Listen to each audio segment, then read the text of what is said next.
Good evening. I'm James Bardrick, Citi Country Officer for the UK, and we're delighted that you were able to join this public programming event of the Citi exhibition, Arctic Culture and Climate. Our association with the British Museum started with the 2012 sponsorship of the Citi Money Gallery.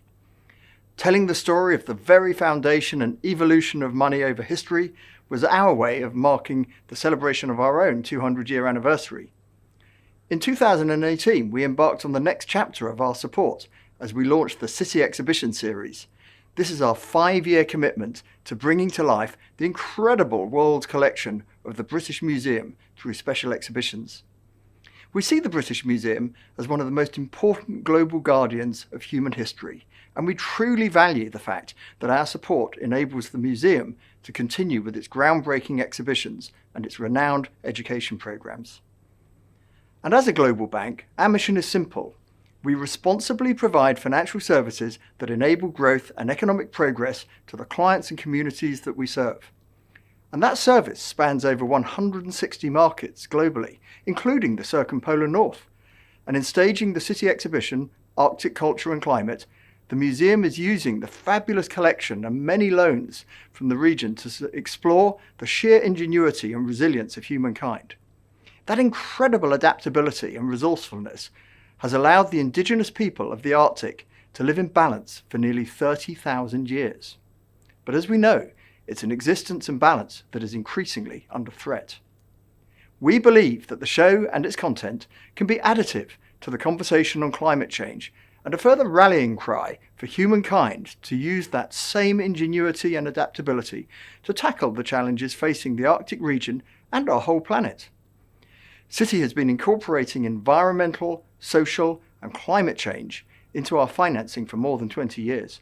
And as the issue of climate change is accelerating, we're also accelerating our efforts to transform our business.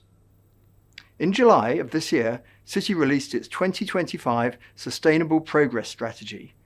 The strategy includes a commitment to increase our financing of environmental and climate solutions and includes a new $250 billion environmental finance goal. We're also committed to decreasing climate risk and the impact of our lending and investments through the incorporation of newly emerged tools to analyse climate risk and accelerate the transition, and importantly, to disclose our process and our results. And finally, we continue to a commitment to managing and reducing the direct impact of our own facilities, which number 7,000 around the world in 97 countries. Our 2025 strategy includes goals to reduce our greenhouse gas emissions by 45%, our energy use by 40%, and we are on track to source 100% of our electricity globally from renewable energy sources by the end of this year. We sincerely hope that at some point you'll be able to attend the exhibition in person. If not, we hope that this event serves as a testament to the museum's mission of making its collection available to a global and increasingly diverse audience.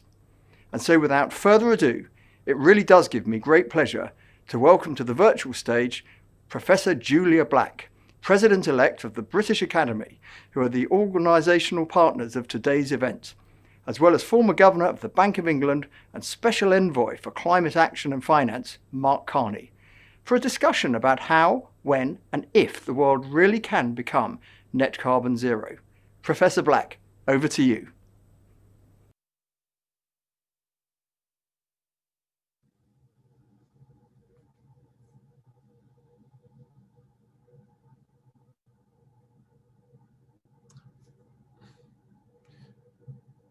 Julia, I'll just ask you to unmute if you don't mind. I have to unmute. Rookie error at this stage. So welcome everybody, and thank you very much to Citi and for the sponsorship of this exhibition and for your support for the British Museum in the past. Mark, it's very good to see you. And I think the film we've just seen and the exhibition itself are a really powerful demonstration of the connection between the people of the Arctic, their cultures, their identities, and their natural environment. And perhaps they're a good reminder that climate change is a social problem as much as it is a technological one. So in your view, if the world is to attain net zero within the time span that's needed, how important do you think it is to recognize that social dimension of climate change and perhaps reconsider the relationship between people's cultures and identities and the natural world in which we live? Well, thank you for having me, Julia, and to the British Academy for putting this on, and of course to the British Museum for the exhibit and Citi for their sponsorship. Incredibly important issue, and I think it gets to the heart of it, of bringing it into the much bigger context, because it's very easy, and I'm sure we will spend a bit of this time talking about the engineering solutions to climate change and the economic and financial architecture that needs to be put in place in order to get there. But ultimately, and I think as the exhibit, the question it asks and to some extent answers, is that this is it is a cultural issue. It is a social and cultural issue that climate change is man-made. We have set up certain systems and we have to some extent detached ourselves, or in some respects totally detached ourselves from nature, and that has led to these consequences. And of course, in the Arctic, I'm originally from the region. And what comes through in the exhibit, what I've been able to see virtually and read, but what I know a bit from my past, is that the nature of that society, those indigenous societies in the circumpolar region, it's integral to the climate, it's integral to the land, it's integral to the ocean, it's integral to nature. And they are not separate. The Inuit of Canada are not separate from nature. And that has a number of consequences. One of them is there is less of a sense, or there's not a sense of entitlement to nature. So in other words, that many of the rituals and I think it comes through in some of the art that is at the exhibit. Rituals around hunting, for example, are to ask for permission, for forgiveness, and recognize the gift that is given from the land or from the ocean. And I think one of the things that culturally what has happened is that we have separated ourselves in many respects as society from nature. We see our ability to dip into nature, take things from them, not necessarily return to it. And I remember this kind of being hammered home to me when, partly as a consequence of climate change, of course, the sea ice is not fully returning in many summers in the Arctic, in the Canadian Arctic. And for some, this was a wonderful opportunity for Arctic drilling for oil and gas. I mean, they saw this unique opportunity. I mean, I smile about it, but there's actually nothing funny about it, really, because it's the actual cause of the event. The burning of fossil fuels creates this, in many respects, a horrific opportunity. And if you view yourselves as apart from nature, taking from nature, then you only see that opportunity. You don't understand the damage, or you don't appreciate the damage that's there. So I think there is a deeply cultural aspect. What the exhibit brings forth is a difficult life, but a life that's lived in balance with nature and in appreciation of nature. And part of the answer to addressing climate change for us all, wherever we live in the world, is rediscovering that and rediscovering a hierarchy in terms of our relationship to nature, to the planet, across generations, and then shifting from the cultural and the social to the engineering, economic, and practical. In other words, what are we going to do about it given the situation that we now find ourselves in? Thank you. I think that's a really interesting observation there about distancing, connection, and our disconnect and how that means that we're responding to risks. I mean, we've had warnings of climate change for decades, and yet governments around the world and us as citizens and consumers have been very slow to act, because it always seems so far away. It's for somebody else to deal with, some other generation, some other society, some other time, some other place. And people also say, well, listen, people have adapted in the past. We've had climate change, through the eons.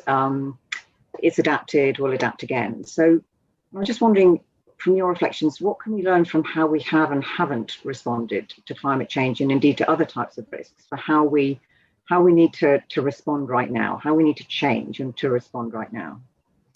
Well, it's interesting. I'll make a couple points maybe on that. It's a big question, and some may not know that we know each other professionally from our work at one of the committees at the Bank of England, and of course you have much broader work in these areas. But one of the things we think about is around systemic risks and the nature of systemic risks.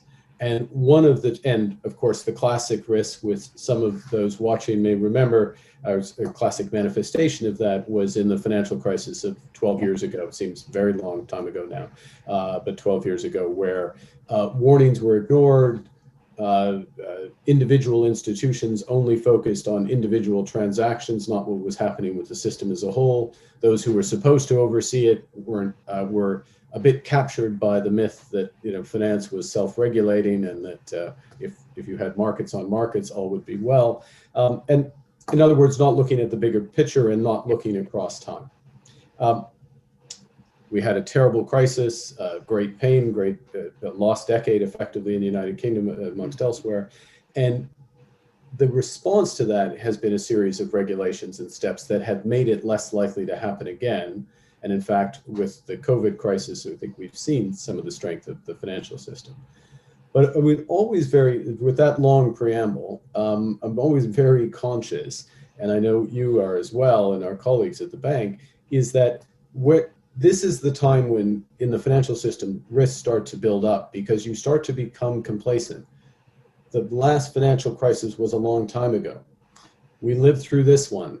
Maybe the system is strong. If the regulators would just get out of the way, why are we always worrying about things? Why don't we let banks do, have some fancy new product, which in many cases is old wine in new bottles, or new wine in old bottles, I guess, depending on how you want to misrepresent. And one of the challenges in our world is that the world of finance is that success is an orphan. In other words, if you take the steps in order to prevent bad things from happening, it's a counterfactual. You never really see the bad thing happen, so you're always subject to the charge that you've done too much. Okay.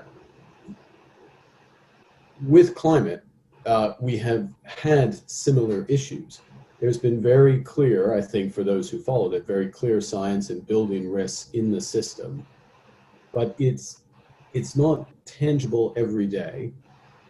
The measures that need to be taken feel inconvenient, feel alarmist, feel extreme, and there's a willingness to put it off to another day. And it's a very human nature. I have a long list of things I can tell you on my desk that I'll put off to another day, procrastination. But I try to make sure that I deal with the big systemic issues in a timely fashion. And this is what we need to do with climate. And I think, unfortunately, what's happened is we've now reached a position where we're starting to see the physical manifestations of climate change are becoming so overwhelming that it's spurring action. It would have been better if we had acted on this 20 years ago. We can't get that time back, but we're in a position now, and I'll try and before I hand it back to you, bring it to the to be tangible and think about what's happening in the Arctic and what's happening more broadly. We are seeing, as I said a moment ago, where the sea ice is the Northwest Passage is basically opening up in the summer, which never happened. We have seen about a 20 centimeter rise in sea levels. We are seeing the beginning of the melting of the permafrost, which is a layer, as you know, below the surface. In fact, in that video we had at the start, if somebody may have noticed that all the houses I think it was probably in Iqaluit, judging the town, but are on stilts, and they're on stilts because the expansion and contraction of permafrost, which naturally happens in the summer. So everything has to be built to take into account. What's happening now is that is melting, and that could use up more than a third, potentially half of our remaining carbon budget for 1.5 degrees. That's one of the big tipping points that's in the system. So we're getting to a point as well where, and there's different estimates, and I'll take a median of it, but since I was born, we have lost about 50% of the species. Some estimates are as high as 70. So only now is there that social groundswell, if I go back to your first question, that is really calling, not calling for action, but shouting for action on this issue. And it falls to us to determine how to do that. No, for sure. And one of the things it's curious you referenced there was, as you say, role in financial crisis, but also one of the initiatives you pioneered in your role as a governor of the Bank of England and chair of the Financial Stability Board is to, in a way, it's to reorientate the financial system, or persuade the financial system it should reorientate itself so that it takes into account exposure to climate risks through various initiatives, and most recently the bank through the requirement for the major banks and insurance companies to evaluate their exposure to climate change under different scenarios. But there's some, there are some pushbacks against that, aren't there? There are some who argue, well, listen, it's not, finance is a peripheral part of addressing climate change. Climate change shouldn't really be part of a central concern of central bankers, financial regulators. So, and yet we heard at the beginning as well that Citi, this is a very core part, for example, of their initiative. It is for others as well. So, in what way do you think the global financial system does have a critical role to play in enabling us to achieve net zero? Yeah, I mean, it absolutely has a critical role. And there's the first question, which is a more narrow but important question that you asked within that, which is, if we look at it from the perspective of a regulator, a central bank, and if you will, around the risk side, then there's the broader set of issues in terms of how do we as society harness the power of finance to help solve the problem. But from a risk perspective, one thing that many people don't know, and I can understand that, why would they pay that close attention to it? But what they don't know is that the Bank of England oversees the insurance industry, and therefore Lloyd's of London, plus the property and casualty insurance industry in the UK insurance industry is the fourth largest in the world.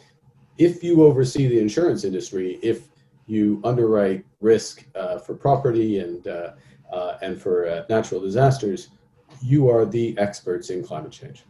You're at the front line of that. You adjust basically on a yearly basis the price, which tends to go up, and the coverage, which tends to go down, against climate risk, because these risks have more than tripled over the course of the last 3 decades. When I say these risks, I mean extreme weather events. The cost, even adjusted for insurance, or for inflation rather, has gone up more than 5-fold. So there's huge exposure, and there's been an adjustment there. So there's the actual physical manifestation of climate risk. But the bigger risk actually is that we have an economy that is still geared or still heavily reliant on fossil fuels, that is still producing far too many greenhouse gases. In fact, any greenhouse gases ultimately is too many if we're going to stabilize the climate. And there is the question of how do we get from where we are today to where we need to get to stabilize the climate, in other words, net zero. And as a risk, that's called transition risk, because what you want is a smooth transition to where we need to go, a predictable and steady and credible transition. And the risk is that we leave it too late and have to make a very sharp adjustment. And we're close to that. We're close to having left it too late. And so what we need to do as the bank, and what we saw several years ago, was at a minimum, the financial industry needed the information to do the types of things that James Bardwick was talking about at the start, to determine how to take risk, recognizing that some industries, if they don't make investments today, will not be viable tomorrow in a world where we're reducing carbon. Now, I won't give a long answer here, but I'll just put a marker. This is all about risk and what the central banks and the banks should do effectively. There's a huge other set of issues for the financial system, which is a much more positive agenda. It's less about avoiding risk, but it's about investing in the industries of the futures, the technologies of the future. And I mean, I'll simplify it. If climate change is an existential risk, which it is, and you see many of those manifestations in the Arctic, if you are part of the solution to an existential risk, you are creating a tremendous amount of value. And that's the bit of the huge part of this that is only just beginning to be realized, I think, in the financial sector. And we need to put in place, and this is our agenda for Glasgow, is to put in place what's needed for the financial industry to get behind people and companies, governments, regions, countries that have solutions. No, for sure. And I think one of the interesting points that you made there, you talked about creating value, and I'm going to sort of hook onto that for a moment, because we're also enjoying your Wreath lectures at the moment, where you've been talking about the importance of what it is we value and how we value, and in particular, the importance of separating out market value or price from social value. I'm just interested to probe you a little bit on that and ask for you, what's the relevance of what we value and how we value for the debate on climate change?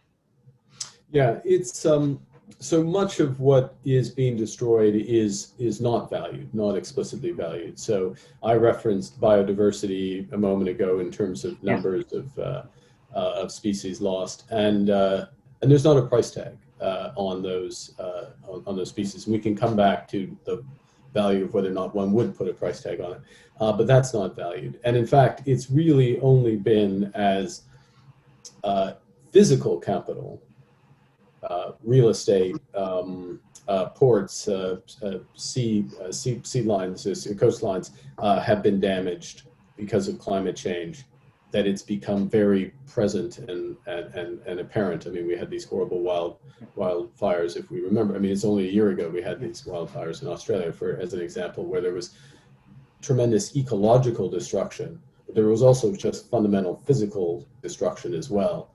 And both of those, one had a price tag, the other had no price tag.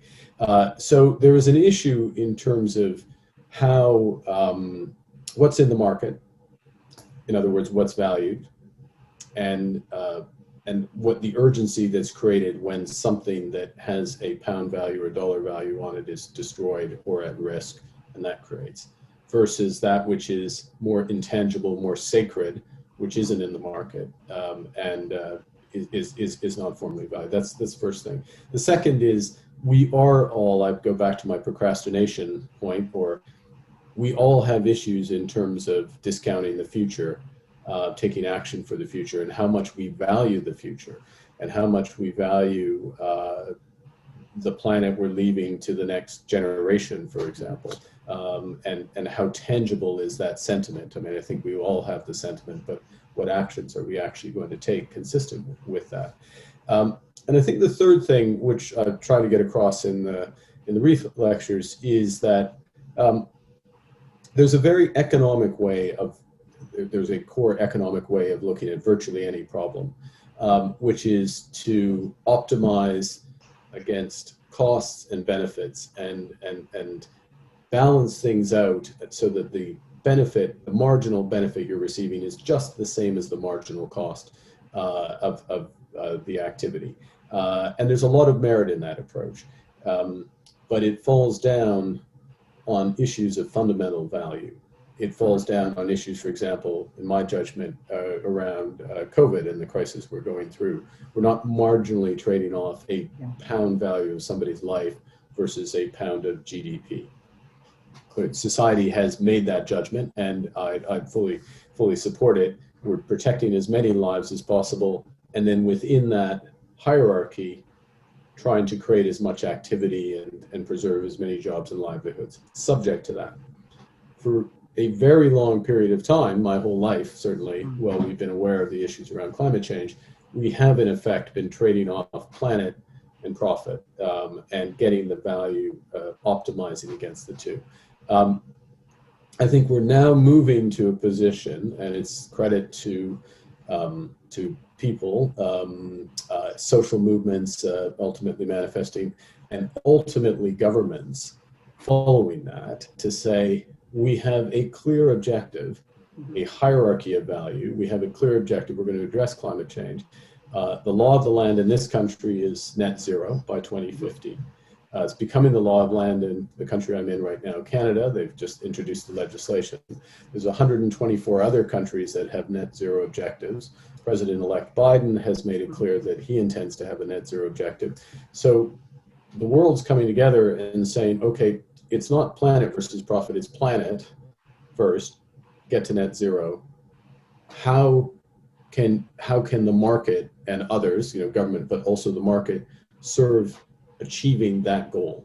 And that is a different way of looking at value. It's moving from the flattening of value, the traditional economic approach, which is suitable for many cases, and I would apply to many cases. But for something as fundamental and existential as health and climate, it's not appropriate.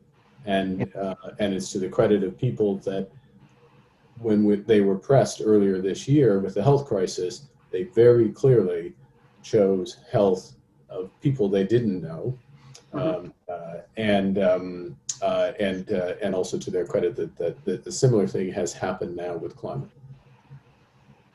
No, interesting. And I think one of the interesting things there is when is it appropriate to put an economic value on something? And one of the arguments I'm often sort of economists will say to me is, well, listen, we may get a lot of things wrong, but we're very good at making trade-offs and we're very good at making choices. And we talked about, you mentioned biodiversity earlier, and one of the criticisms of the climate debate is it's crowded out discussion on biodiversity, but obviously as you've been referencing, that is also a very critical issue. And some economists have been arguing that in order to protect biodiversity and the ecosystems that support it, we have to recognize them as assets and put an economic value on their natural capital as we do our economic capital. Now that puts them in the same register, but I was just wondering, given what you were just saying on value, are the risks with that approach? So if we try to attribute an economic value to the natural environment, including biodiversity, do we just continue trading off the future to the present and nature against economic growth? Yeah. So it's a fantastic question, and it's a fundamental issue. I think the first thing, one of the things you said in the lead up to it, which I think bears repeating, which is the relationship, calling to mind the relationship between addressing climate change and biodiversity. Yeah. So addressing climate change is supportive of biodiversity, but it is not, it's necessary but not sufficient to be an economist around it. And quite often more needs to be done in order to promote and think about even some of the climate solutions around, or part of the climate solution would be reforestation. Well, there's obviously different types of reforestation, and highly efficient monoculture reforestation does not promote biodiversity the same as some of the alternatives. So it's important to acknowledge that up front, that we are going to lose tremendous, and we are losing, sadly, tremendous biodiversity because of climate change. One of the things, if I flip from the Arctic to the tropics, which always strikes me, is just the horrific expectations on and what's happening around coral reefs. And even with success, sub 2 degrees, stabilizing temperatures below 2 degrees, it's in the orders of magnitude of 3/4 to 90% of reefs becoming non-viable because of that warming and the salination of the ocean, which is a shocking hit to pot. It could be even worse, and that's what's at play now. But to go to the fundamental question that you're asking, and the value of putting the value of value in nature, and there is a lot of work, and this is a rapidly evolving field, and I think and there's a lot of good in this field. I will flag a caution about it at the end, but let me just cite some of the good, which is just the act of doing these calculations gives us a sense of how out of whack we have become. And I know that some figures that I believe were in the interim report by Professor Partha-Dasgupta, his work on biodiversity for the Treasury, is that basically in the 2 decades in the run-up, well, 2 decades to 2014, I think it is, we doubled the physical capital globally of the economy. And human capital went up by 15 or so %, which surprises me it was that little, but apparently that's the calculation.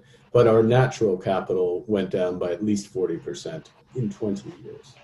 And just being conscious of those balance sheets and be conscious of, I mean, actually there's, I mean, I would reinforce the human capital is interesting as well.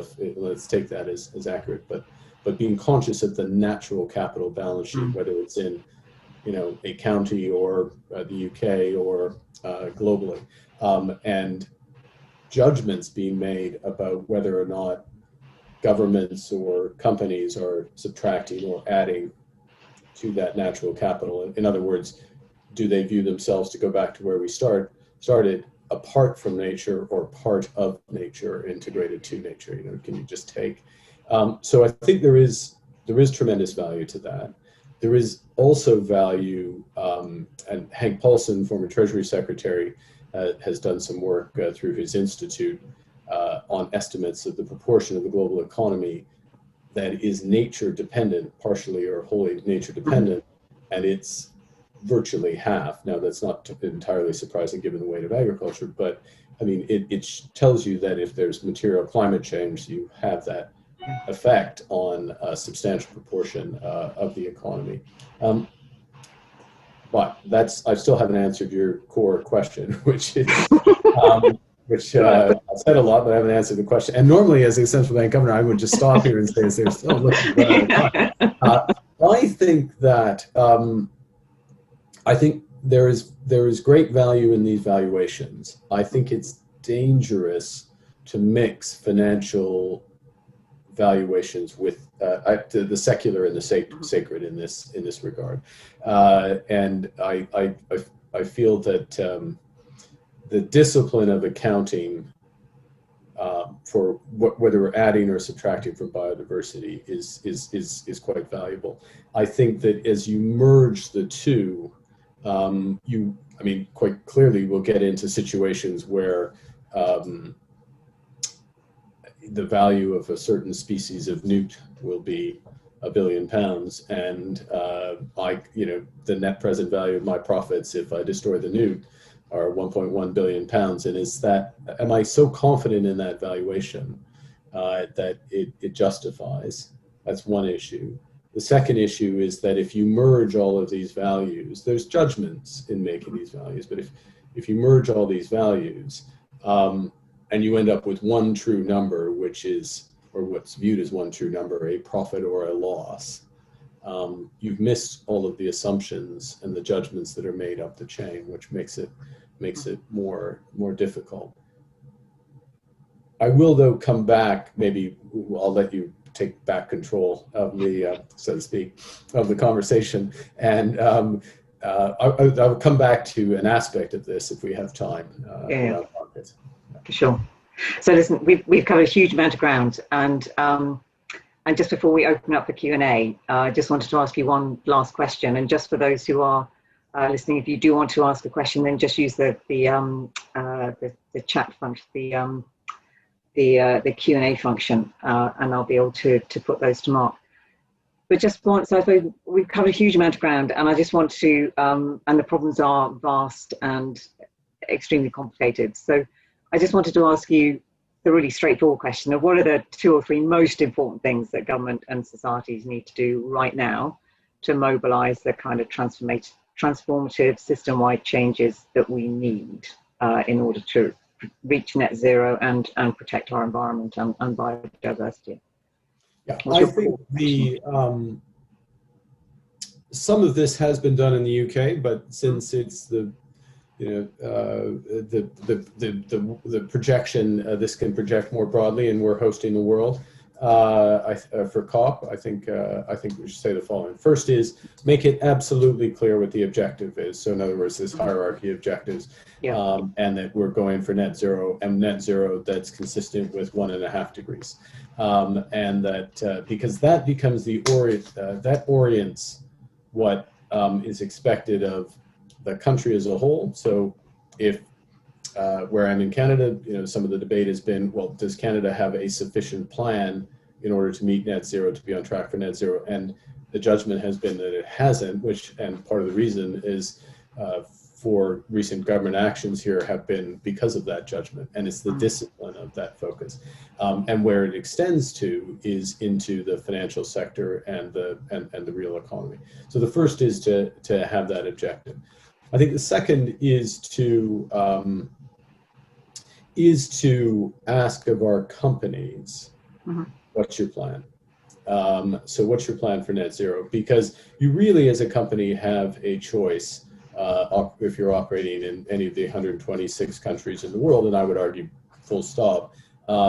Either you don't think you can operate your business consistent with a net zero economy, and you're going to run it off over the course of the next decade or so. That's a logical and honest assessment. In some cases, that might be the case. Or you have a plan to move towards net zero, consistent with net zero. You disclose what the impact could be on you, your best judgment, and what you're going to do about it. And in some industries, to be honest, they will depend on future innovation in order to be competitive. But that in and of itself is valuable because it shines a light on what needs to be done, where young researchers should concentrate their efforts, where more entrepreneurial investors should focus their energies, and that will help address it.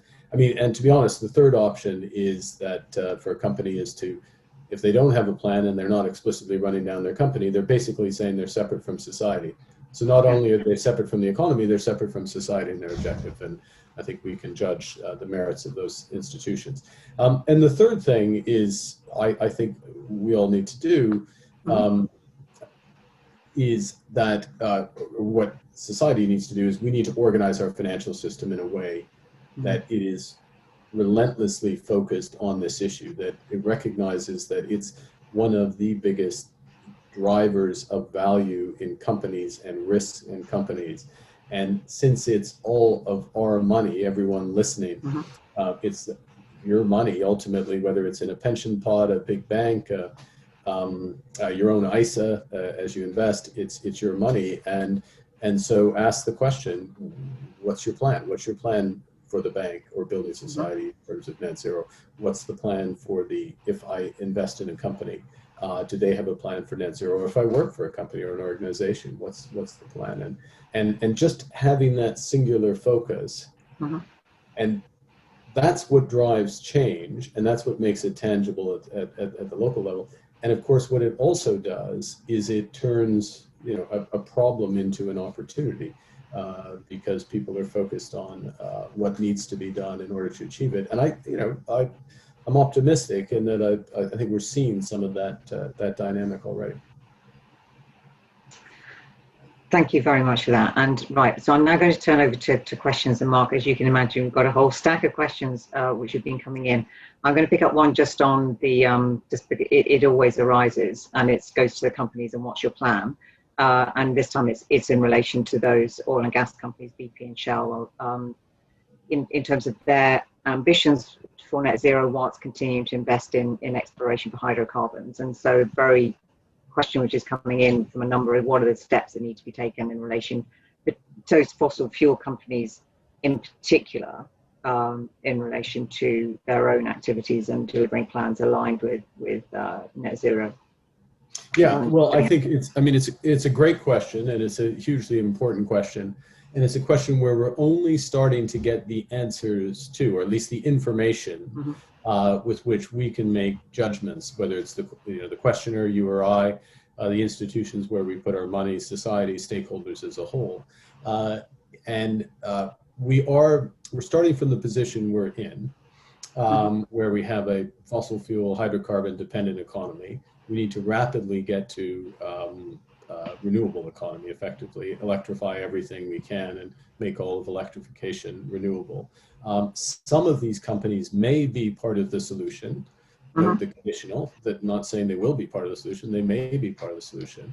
If they have strategies that it is going to take the cash flows from their old businesses and reinvest them and build up what society needs, then they merit the question, the judgment of, okay, is this management credible?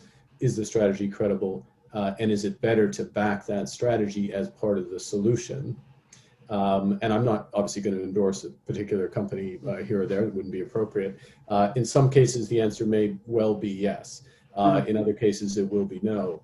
And it's for the companies that don't have a strategy, that aren't acknowledging this, the core question to them, if they're in the energy sector, hydrocarbon dependent. So how long you're unwinding your company over what period? 10 years, 15 years, just let us know, because the terminal value, if the UK, if the world's going to get to net zero of those companies, is zero. The terminal value, by just so we're on the same page, terminal value is the value of the company in the distant future. And the terminal value of a company that's trying to become a renewable company and part of the solution is potentially very, very high. And what we are seeing, and maybe I should make a point of just to ground this in some substance, is that the cost of capital for those companies. So if I'm a energy company that invests offshore oil and gas and heavy and quite GHG intensive energy, my cost of raising funds is as much as 4 times the cost of a renewable energy company today. 4 times. It's a huge difference. So what's happening is the pressure is there, and the opportunity is here. Here is the renewable, and the pressure is on the energy company, and that's going to drive change. But if there is an energy company that has a solution and commitment and a plan to be a solution, then, at least in my judgment, that some may reasonably want to back them, because that is part of the answer. Yeah, no, that absolutely, that as you said, that is there, and that is their plan. One of the other questions, or groups of questions which are coming in, are around aspects in relation to carbon credits and also carbon trading. So one question, so I'll put these together. So one is about carbon credits. Are you worried that they will be couched as a greenwash by rich nations, which are most to blame for climate crisis? And somebody wants to know what you personally are going to do about it. And then another question, which is, how do you see carbon trading playing a role in achieving net zero, and how will you see it quickly? Would you expect to see that happening or being scaled up? So we've got 2 dimensions. So it's just that we're all talking about the same thing. There is a market that exists today for so-called carbon offsets and nature-based solutions. So the simplest example, and there are many different types, that's one of the issues, but is I reforest, I plant a forest, and while that forest is growing, it's taking net carbon out of the atmosphere, and can I sell a offset credit to somebody to help pay for the cost of me developing this forest? That's in effect, I'm simplifying, but in effect, that's a question. And that market is tiny right now. It's 300 million pounds, give or take, and it needs to be on the order of magnitude of 50 to 100 billion a year in order for a couple of things. And this is a crucial point. This is a transitional market. It is not the end solution. It's preserving our very limited carbon budget for a period of time, while companies make the very large investments, or the economy as a whole makes the very large investments that are needed to go from where we are today to where we need to get to by net zero. So it helps bridge that gap and create some time for us to get there and take carbon out of the atmosphere while it's doing so. So it's definitely not the end solution. It's transitional, but transitional for decades in quite a large size if we get it right. So we are working to get it right. So there is, and this goes to part of the question, So there is no greenwashing, so that the forest is really there, that it's not just planted, but it grows, that it's still there a decade from now, 20 years from now, that the coal plant is converted to renewables, not to a just slightly better coal plant, if you will, and that we actually get the reduction in carbon that we need. I think two things, though, about this. One is, this is a market for companies, the market for companies. So a company has a plan, says, I'm going to get to net zero.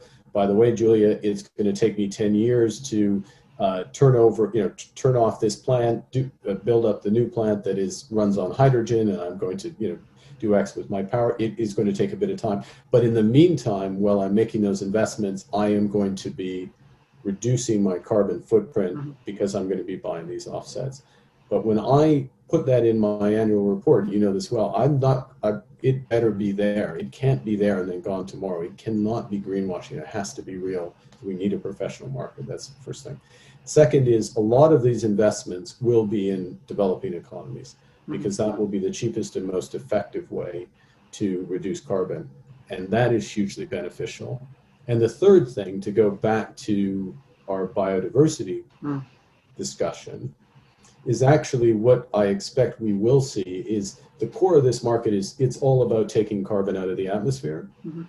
But in some cases, there's big, quote, co-benefits because I have a forest or a mangrove swamp, or so-called blue carbon opportunity, which enhances biodiversity. Now, I'm not necessarily going to get paid for that, except from a social return. I could get paid for it. They could develop that market for it, but my personal view is that it's more likely to be a social return for not just having reduced carbon, but actually promoted greater biodiversity, acting as if I'm integrated, as I am integrated with nature. And then the last thing I'll say is, my view is, since asked my personal view is, if this market properly develops, the value of the offset is to the company that has bought it, so it shows up in their accounts. And let's say in my example of the forest is in Indonesia. It's planted in Indonesia, it grows in Indonesia, it takes out carbon in it. Then from a country accounting perspective, it's Indonesian. Right? Indonesia is different. There's no double counting. It's, if you want to count on geography, it's Indonesia, or on a country basis, Indonesia. If you want to count as a company, it shows up in that company's annual report. If you just want to count about the planet, there's only one reduction of carbon, which is the amount of taken by the forest. So it's an important market, but it's no more than 5, 10, let's say at best 10% of the solution for a period of decades. While we are getting to absolute zero, basically, while we're getting these technologies running and turning over our plant and equipment in a way that's going to run a truly sustainable economy. Yeah. So that connects very well actually to another a question which has also come in, which is linked to that, but I was just going to pose it to you to see if you want to expand, I suppose, in a little way. If we're disconnected to nature now, are there levers that exist in a financial system to get that connection back? Interesting. I think the first thing in terms of being disconnected, I mean, this is going to sound like an odd answer, but I think it's my answer. It's my answer. This is my final answer. Go for it. Okay. Which is, part of the disconnect is a personal disconnect. Part of the disconnect is not actually experiencing nature, how well is nature integrated in our curricula, the sort of connection to nature is partly a virtue, by which I mean it's a lived experience. Virtue expands with the practice. Being connected to nature expands with, I'm sure there's some gardeners out there, they feel much more connected to nature than those who don't regularly interact. And to go back to the north, to the Arctic, you can't but interact with nature if you live in the Arctic, unless you literally stay inside all the time, which is not a sustainable solution. So you have to interact, which is why it's felt as strongly. So I think the first part of my answer is there is a personal element to it. And I think this is going to be part of it was part of the interim report of, again, Professor Dasgupta looking at these broader issues of biodiversity, and part of the solution. It's not the silver bullet solution. There's many things required. From a financial perspective, so one of the things that is developing on the financial side is the work that the Bank of England has done and that I've worked on around climate-related disclosure has focused around ultimately material financial risk. So and part of the insight of it, if I can put it that way, has been there may not be the physical risk today, but there's these transition risks tomorrow, and you need to plan today to address them. And if they're material tomorrow, it's material today that you take the steps to address them. Okay, I think that makes sense. There's a school of thought, there's more than a school of thought, there's actual policies that are being put in place in Europe where they say, okay, that's financial materiality. Ultimately, it matters to your bottom line, even if it's not today, it's in the future, therefore think about it today. But they also say, is it material from a sustainability perspective? In other words, is what you're doing today, it may not, in the end, to go back to my newt example, if it's slightly tortured, but my newt example, it may not affect your bottom line today, and it might not affect your bottom line down the road. But is it material from a sustainability or biodiversity perspective? And if it is, you have to disclose it. So you have to stand up and say, actually, my industrial process has this impact of using, changing the watershed in some way. You can tell I'm not a biologist, but in a way that I'll just nod in a very knowledgeable way. Way off our ground here. Let's all pretend this makes sense. In a way that materially damages the habitat of this species or species. I have to disclose that. That's what the new European, it's called the Non-Financial Disclosure Directive, says.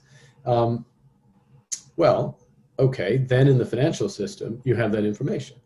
And all stakeholders have that information. And then you're saying, well, okay, it doesn't affect the bottom line, but does it affect the social license of the company?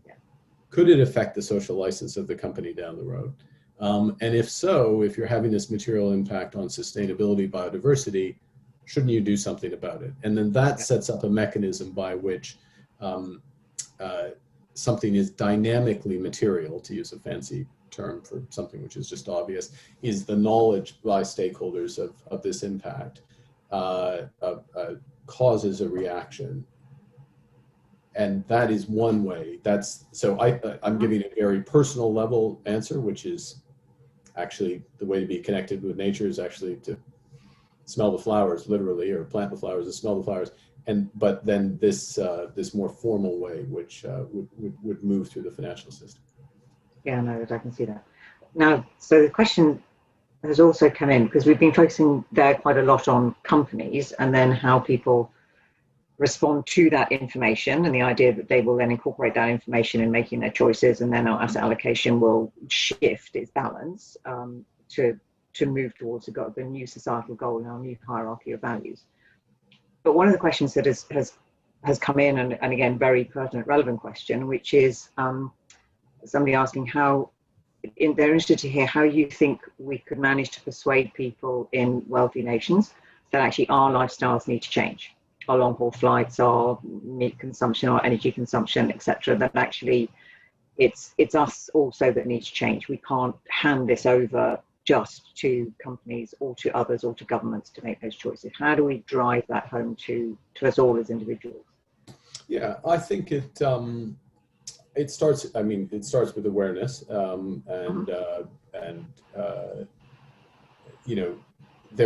it's interesting. There are products that are developing, actually products now just in the market, and one of the major credit card companies has this where, the extent to which, and obviously it's in their interest that you run all your transactions through their credit card, but if you run all your transactions through their credit card, they tell you the carbon footprint of your lifestyle, which is, I guess you'd have to calculate your house and maybe your auto as well, but other than that, you're more or less covered. So there is the awareness aspect to it. I think that the company, what has changed. You can say something positive, which is that what has changed for some of the major consumer products companies. So one of the major consumer products companies, you can probably guess who it is, formerly Anglo-Dutch, incredibly focused on their environmental footprint. But for many of their products, there's no mention of this, or there had been no mention of this. And that was partly because the judgment of consumers 10 years back, at least, was that if something was green, it was either not as good or more expensive. Just the instant association for many people was that. Yeah. And that has now shifted. It's slightly generational. There is, it's, sort of the older generation is still in that camp. But if you start slicing the other generations, it shifts into maybe my generation wants to buy green, but doesn't always, right? So still has a trace of that. Where you get Gen X will buy green, will default to green, if there's an option. And the Gen Zennials will never buy anything that isn't green. I mean, as a whole, obviously there's exceptions, but and so you see that change that's there. So there's a greater awareness of those aspects. I think one thing, I'll make one other comment though, if I may, which is a slight non sequitur, but it goes to lifestyle, which I do think that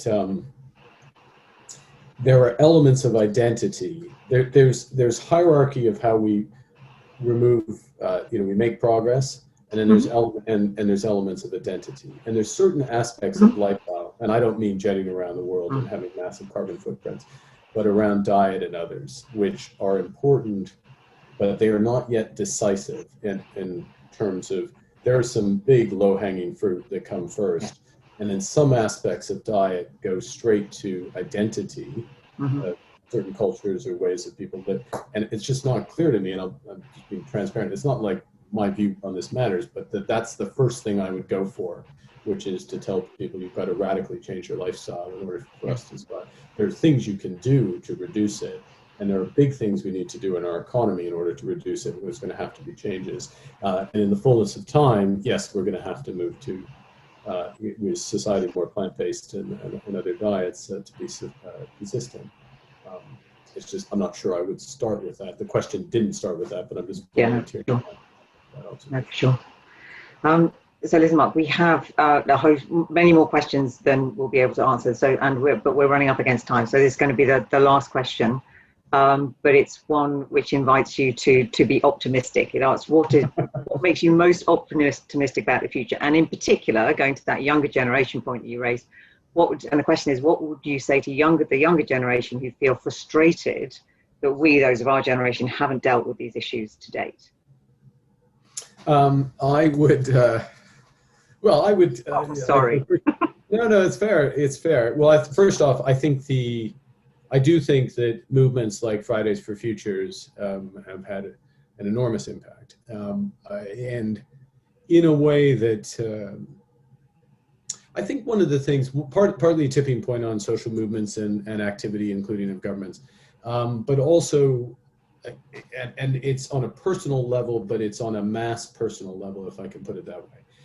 So one of the experiences that I've had over the course of the last 18 months, and it's really only been over that period around these issues, is that in the discussions which have shifted, in the discussions with companies, large financial institutions, etc., the discussion has moved very much to the CEO. He or she is very knowledgeable about the issue, wants to sort it out, and quite often will add a sort of personal reflection about their children and their priorities and just being back in line intergenerationally about solving this issue. Now, it tends to be the case that some fairly substantial things get done, and the judgment of the younger generation is, well, you haven't done anything. So I guess I'd rather have them keep pushing than say, okay, that's enough, and you can take your, you take your eye off it. I think the from a financial perspective, I guess the only thing I would say is the younger generation and all of us really should know how our money is being put to work. And is it part of the solution or is it still part of the problem? And if your bank or pension fund, ISA provider, doesn't know the answer, why don't they know the answer? This is the issue. It's the issue for our economy. It's the intergenerational issue, and it's also a huge opportunity as well. If you're part of the solution, people will do well by that. You should know the answer to the question, and you would be doing a great service, not just for your own money, but also you'd make. And this is not why you should do it, but this is what we're trying to do for Glasgow, is to get everyone in line so they know how their money is working. Is it part of the solution or part of the problem? And how do you flip, if it's part of the problem, how do you flip it from one to the other? And just having that pressure from thousands, hundreds of thousands of voices will really make a difference, because you've already made a difference in terms of the overall objective. Fantastic. Thank you so much, Mark. There are many more questions, so thank you everybody who has been firing their questions in. Thank you very much for being with us today, and I'm sorry we haven't managed to get through all of them, but we have covered a huge amount of ground and you've given us an awful lot to think about. So thank you very much for your it's been a delight talking to you as well this evening. It's been my pleasure, and it's good to see you again. And I want to thank again the British Academy and the British Museum for this, and it's great. And I'm sorry we can't all get in all the time to see it, but next best thing is doing it online, so I recommend it. Exactly so. Great. Thank you very much. Thanks very much. Goodbye.